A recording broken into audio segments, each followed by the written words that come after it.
So the country of Honduras, it's in Central America, um, and it's on the up above it is Guatemala, and then on the side that you've got countries like Belize and El Salvador and Nicaragua's below, and yeah, so the capital is Tegucigalpa, and Tegucigalpa is the name of my mission. There were two other missions in Honduras. The Tegucigalpa mission was the southern third of the country. The middle part of the country is called the Comayagüela mission. And then the northern third of the country is the San Pedro Sula mission. And yeah, I mean, in terms of just Honduras in general, it's a beautiful place. Obviously, it's near to my heart, but it's very green. Lots of trees. It can be a little muggy at times. It'll be humid.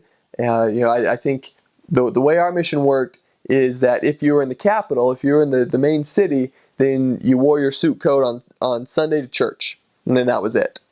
And then if you went to the very southern part of Honduras, where it got even hotter, and just more poor in general, you never had to wear your suit coat. So you'll probably, if you're going there, you're probably not gonna put your coat on very often, probably for zone conferences and maybe on Sundays. But it can be pretty warm. I'm from Arizona, and so I never really felt like the heat was as bad as it was in Arizona. It is a little more humid, but I never really felt like it was something that seriously hindered, my ability to function or go outside. I never felt like it was just, that there was a heat advisory and I wouldn't be able to go outside. But yeah, I really, the country, the people there love soccer. I mean, soccer is the thing. And I remember while I was there, Honduras had only qualified for the World Cup one other time in their history of trying, in the history of the World Cup. But they qualified for the second time while I was there on a mission. And what was funny is the reason they qualified was because the American team tied whoever they were playing that night. And so because they tied that other team, and Honduras won their game, it gave Honduras enough points to qualify for the World Cup. So everybody was just so excited. I mean, there was cars honking everywhere. There was just parties going out in the streets, people lighting off fireworks. I mean, people were just ecstatic. And I ended up taking a video. We were at the top of our apartment building, and people were in the streets, just the happiest I've ever seen them in my life. It was like a national holiday. And then the next day, anytime anyone saw me, they're like, "Oh, hey, thanks for sending us to the World Cup. We love gringos." And "Oh, thank goodness for the gringos. That goal saved our season." And just people were so happy. I had people offering to buy me drinks and stuff like that the next day, just because they were so pleased that we had helped them get to the World Cup. So that was kind of funny. And yeah, they and of course, they made it. They didn't win, and I don't even think they won a single match, but just getting there was just so exciting for them. And so that was kind of fun to see and to kind of be a part of and root for Honduras, But so that was a lot of fun.